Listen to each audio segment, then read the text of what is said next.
रात के करीब 1:30 बजे एक माँ ने अपने बेटे को फ़ोन करती है तो उसका बेटा फ़ोन उठाता है। तभी उसकी माँ अपने बेटे रवि से बहुत ही प्यार से बोलती है कि जन्मदिन मुबारक हो। लल्ला बेटा गुस्सा हो जाता है और अपनी माँ पर बहुत चिल्लाता हुआ कहता है, माँ पागल हो गई हो क्या? तुमने इतनी रात को फ़ोन क्यों किया है? तुम सुबह भी तो फ़ोन कर सकती थी। खामखा तुमने मेरी नींद खराब कर दी। माँ यह कहकर उसका बेटा जोर से फ़ोन रख देता है। बेटे की ऐसी बात सुनकर माँ की आंखों में दर्द भरे आंसू आ जाते हैं। तभी थोड़ी देर बाद रवि के पिता अपने बेटे रवि को फ़ोन करते हैं, लेकिन बेटा बाप पर गुस्सा नहीं करता। पर मैं उनको भी यह कहता है कि सुबह फ़ोन कर लेते पिताजी। फिर पिता ने कहा, रवि बेटा मैंने तुम्हें इसीलिए फ़ोन किया है। तुम्हारी माँ सच में ही पागल है जो इतनी रात को फ़ोन किया। आपसे 30 साल पहले ही पागल हो गई थी। डॉक्टर ने कोख में पल रही किसी बड़ी बीमारी के लिए ऑपरेशन करवाने को कहा था, लेकिन तुम्हारी माँ ने ऑपरेशन के लिए साफ मना कर दिया। पता है क्यों? क्योंकि उस समय तुम्हारी जन्म होने वाला था और तुम्हारी माँ नहीं चाहती थी कि तुम्हारे जन्मदिन पर तुम्हें कोई भी परेशानी हो। और तभी तुम्हारी पागल मैंने अपने दर्द के साथ साथ तुम्हारे जन्म का भी दर्द सहते हुए तुम्हें जन्म दिया था। फिर तुम्हारा जन्म होते ही उसकी खुशी का कोई ठिकाना न रहा। और तुम्हें पता है रवि बेटा, तो तुम्हारे जन्म से पहले डॉक्टर ने एक कागज़ पर तुम्हारी माँ के दस्तखत करवाए थे ताकि तुम्हारे जन्म के वक्त तुम्हारी माँ को अगर कुछ हो गया तो डॉक्टर की कोई जिम्मेदारी नहीं होगी। और माँ ने तुम्हें 1 साल में फ़ोन किया तो तुम्हारी नींद खराब हो गई। और मुझे तो तुम्हारी 25 सालों से रोज़ रात को ठीक 1:30 बजे उठकर यह कहती है कि देखो किसी वक्त हमारा लल्ला इस दुनिया में आया था।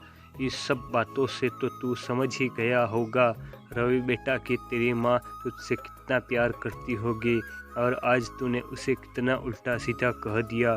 बस मुझे तुझसे यह कहना था कि यह कहकर रवि के पिता ने फ़ोन रख दिया।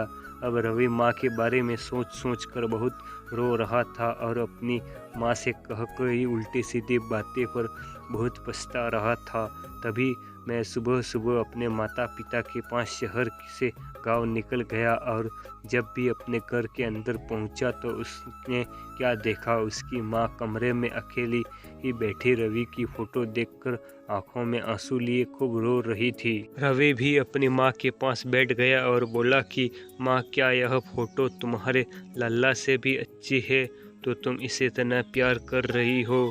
तभी रवि की माँ रवि को देखा तो मैं बहुत खुश हो गई और जल्दी से आंसू साफ किए अपने बेटे को अपने सीने से लगाया। फिर रवि की माँ जल्दी से अपने बेटे से पूछती है कि बेटा तुझे भूख लगी होगी, मैं तेरे लिए कुछ लेकर आती हूँ। तो रवि ने अपनी माँ को रोकते हुए कहा कि नहीं माँ, मुझे भूख नहीं लग रही है। तो मैंने कहा कि नहीं बेटा, तू इतना लंबा सफ़र करके आया है, तुझे कुछ तो खाना ही होगा। तभी रवि अपनी आंखों में आंसू लेते हुए अपनी माँ के सीने से लग जाता है और खूब रोते हुए अपनी माँ से कहता है कि मुझे माफ़ कर दे माँ, न जाने मैंने कल रात को तुम्हें क्या क्या कह दिया और तुम्हें मैंने पागल भी कहा। अब मुझे बहुत बुरा लग रहा है। मामा प्लीज़ मुझे माफ़ कर दो, मैं बहुत बुरा आज अपनी माँ को इतना नाराज़ कर दिया मैंने। तुम कितना ख्याल रखती हो मेरा, पल में मेरा परेशानी समझ जाती हो। नहीं डाला, मुझे माफ़ी मांगने की ज़रूरत नहीं है। मैं तो बस इतना चाहती हूँ कि मेरा बेटा हमेशा खुश रहे। और अभी माफ़ी छोड़ो, मैं तेरे लिए तेरी पसंद का खाना बना लाती हूँ जब तक तू थोड़ा आराम कर ले। अब रवि समझ चुका था कि माँ के बिना कुछ भी नहीं है, इस संसार में बस एक माँ ही है। बड़ी गलतियाँ भी बड़ी ही आराम से माफ़ कर देती है और अपना जीवन भूलकर सिर्फ हमारे बारे में ही सोचती रहती है। तो रवि ने उसी समय ईश्वर से यह प्रार्थना की कि ईश्वर तेरा धन्यवाद जो तूने मुझे इतनी प्यारी माँ दी। वाकई दोस्तों, इस दुनिया में माँ के जैसा कोई नहीं। इतना ही तो है जो हमारा बिना किसी मुआवजे के पालन पोषण करती है और हमारी परेशानी बिना कहे ही समझ कर उसे पल भर में दूर भी कर देती है। टीवी कम नाम उसकी भी क्यों ना हो, लेकिन उसे मुमकिन करने भरपूर हिम्मत देती है। दोस्तों, आपका इसी कहानी के बारे में क्या कहना है? कमेंट करके हमें ज़रूर बताइए।